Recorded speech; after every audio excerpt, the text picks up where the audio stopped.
50 years ago, Italy's Autostrada issued the first Eurobond. It was a novel way of raising dollar funding from the offshore market. They used the money to build the Autostrada del Sole in Italy. Now, we've had a few years of financial crisis. The question is whether Europe is going to see another big leap forward in corporate debt markets. With me to discuss this is my colleague, Michael Stothard, who does corporate credit for the Financial Times. Michael, do you think, like I do, that we're going to see a big change in European corporate debt market? If we have a look at our first chart, we can see how Europe is still lagging behind the US in terms of, this is issuance as a share of GDP. Well, I mean, as you can see, it's been running an extraordinary clip in terms of new issuance in Europe. I think there was about 50 billion worth of new issuance every quarter before the crisis, and now there's about 150 billion. So it's made a big difference. Yeah, we've got a lot of catching up to do, but why is it that corporations are turning to bond markets now rather than going to their banks as they used to do? I suppose it's obvious the banks are... Well, I think it's mainly because of the financial crisis has hobbled banks. And increased regulation has put a burden on them that's encouraged them to reduce their lending. So a lot of companies that would have got very cheap financing from their banks are now finding it harder, and so are going to the bond markets. That's the first reason. The second reason is also that the bond markets have been very, very strong, particularly in the last year. The borrowing rates have fallen very sharply, so it's incredibly cheap for them to borrow.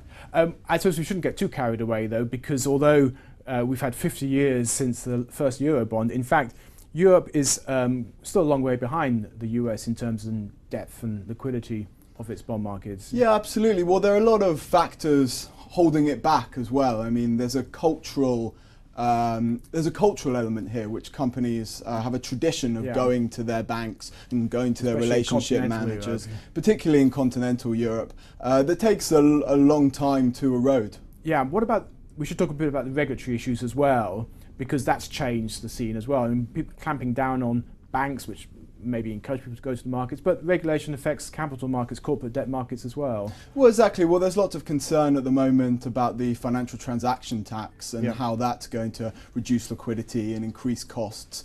There's also been, the regulation has also discouraged banks from holding on to corporate bonds, which again has reduced liquidity in the market. So these are all concerns. Okay, let's look at our second chart. What we've put together here is we've done our version of what a modern Eurobond might be, if you like, which is a non-domestic bond, not marketed in the US, or the internationally marketed type bond.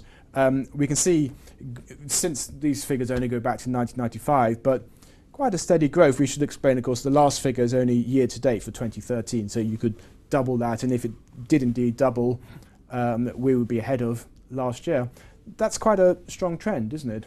Yeah, I think where there's an issue of globalization here. I mean, you know, the more companies, spread their wings abroad, the more they go to the foreign bond markets.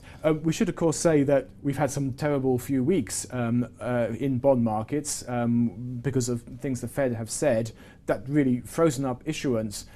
Do you think that's temporary, or...? Yeah, I think it probably is temporary. I mean, the bond markets have a habit of opening and shutting, and companies know that they just try to get the bonds away when the windows are open, and it's not a huge deal when they close. Although it depends how long it lasts to an extent. Of course, yes. If it goes on for some time, we could that figure might not get much higher for 2013. But I think we're talking 50-year trends here, really, aren't we? And I suppose the other thing, of course, we should say is that interest rates have been exceptionally low, which has shifted the balance of advantage between bank funding, bank loans, and corporate debt markets. Yeah, absolutely, and there's a concern at the moment that the era of low interest rates may be just starting to come to an end, or at least on the horizon of coming to an end. I mean, do you think that'll make a huge difference if it does happen? Well, I think if you get economic growth, then of course companies will still need the financing, and corporate debt markets will still look relatively favourable. And once a company has issued a bond, then it's easier to do it a second time as well. And there's certainly an issue in Europe that the lack of deal flow, and to a certain extent in the States as well, the fact that there aren't deals is hindering issuance to an extent, and that's a factor of economic growth. Michael, thank you. So we've seen quite extraordinary growth in corporate debt markets, a lot of catching up to do with the US. a lot will depend on how European economies grow.